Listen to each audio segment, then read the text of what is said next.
Hi friends, ಎಲ್ಲರಿಗೂ ನಮಸ್ತೆ. ನಾನು Revathi. Welcome back to our recipes.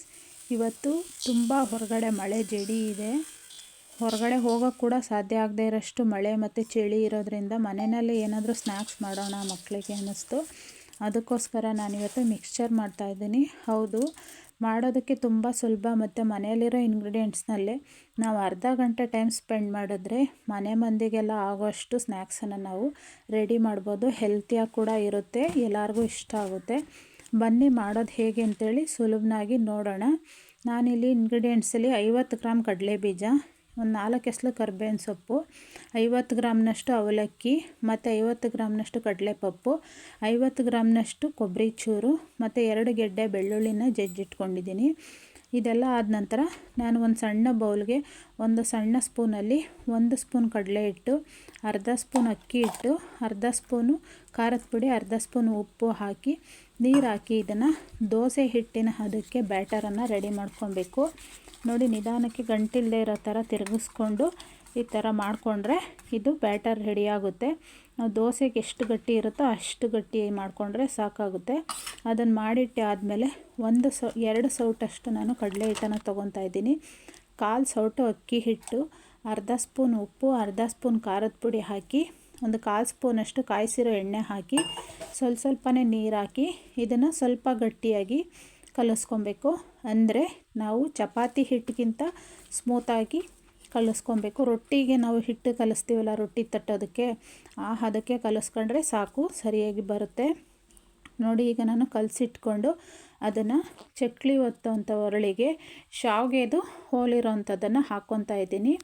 ಅದು ಹಾಕ್ಕೊಂಡು ಸ್ವಲ್ಪ ಎಣ್ಣೆ ಸವರ್ಕೊಂಡು ನಾವು ಕಲಸಿಟ್ಕೊಂಡಿದ್ವಲ್ಲ ಹಿಟ್ಟು, ಅದನ್ನು ಹಾಕಿ ನಾನು ಇಲ್ಲಿ ಕ್ಲೋಸ್ ಮಾಡ್ಕೊತಾ ಇದ್ದೀನಿ. ಇದನ್ನು ನೀವು ಬ್ಯಾಚಲ್ಲಿ ಎಷ್ಟು ಬೇಕಾದರೂ ಮಾಡ್ಕೊಬೋದು. ಬೇರೆ ಬೇರೆ ಪ್ಲೇಟ್ಸು ಯೂಸ್ ಮಾಡಿಕೊಂಡ್ರೆ ಬೇರೆ ಬೇರೆ ಥರ ಬರುತ್ತೆ. ನಾನು ಶಾವಿಗೆದು ಮಾತ್ರ ತೊಗೊಂಡಿರೋದು, ಆದ್ದರಿಂದ ನೋಡಿ ಶಾವಿಗೆದನ್ನು ಮಾಡ್ತಾಯಿದ್ದೀನಿ. ಈಗ ಎಣ್ಣೆ ಕಾಯ್ದಿರೋದಕ್ಕೆ ನಾವು ನಿಧಾನಕ್ಕೆ ಚಕ್ಲಿ ಒರಳಲ್ಲಿ ಅದನ್ನು ಸುತ್ತುತ್ತಾ ಇದ್ದರೆ ಈ ಥರ ಶಾವಿಗೆ ಬರುತ್ತೆ. ಇದನ್ನು ನಾವು ಹೆಚ್ಚಿಗೆ ಹೊತ್ತು ಏನು ಫ್ರೈ ಮಾಡೋಂಗಿಲ್ಲ. ಬಾಣಲೆ ಮೇಲೆ ಕೈ ಆಡಿಸೋದ್ರಿಂದ ಕೈ ಹುಷಾರು. ನೋಡಿ, ಸ್ವಲ್ಪ ಗ್ಯಾಪ್ ಇಟ್ಕೊಂಡು ನಾವು ಅದನ್ನು ಶಾವಿಗೆ ಅದಕ್ಕೆ ಬಿಟ್ಟಾದಮೇಲೆ ಒಂದು ಸಾರಿ ತಿರುವಾಕೊಂಡ್ರೆ ಸಾಕು. ಅದು ಗುಳ್ಳೆ ಬರೋದೆಲ್ಲ ಹೋದ್ಮೇಲೆ ನೀಟಾಗಿ ಫ್ರೈ ಆಗಿರುತ್ತೆ. ನೋಡಿ, ಇದಕ್ಕೇನು ಹೆಚ್ಚಿಗೆ ಟೈಮ್ ಬೇಕಾಗಲ್ಲ.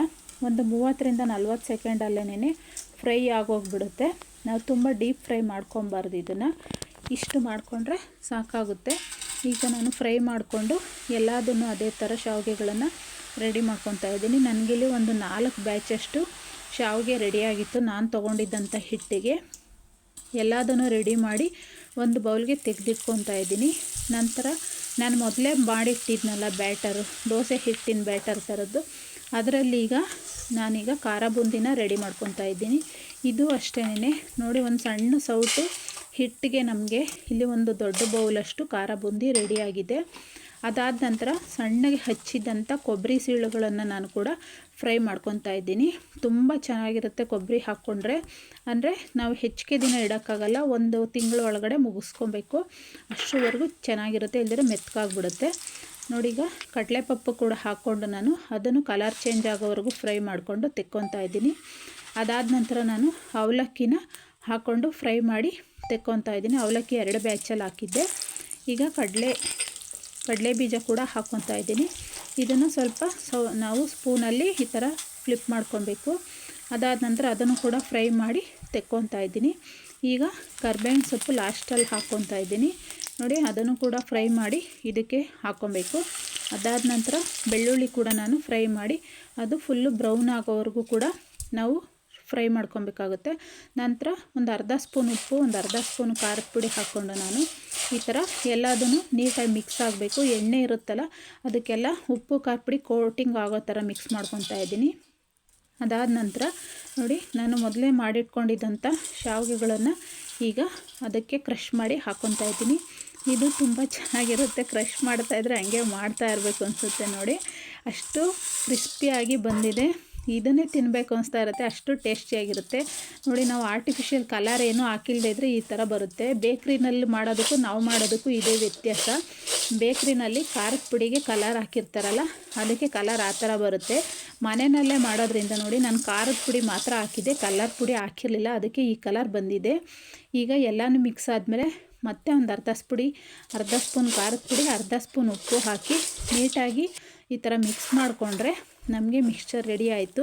ಇದನ್ನು ಬಾಕ್ಸ್ ತುಂಬಿಟ್ಕೊಂಡ್ರೆ 1 ತಿಂಗಳವರೆಗೂ ಕೂಡ ಇದು ನಮಗೆ ಗರಿಗರಿಯಾಗೇ ಇರುತ್ತೆ.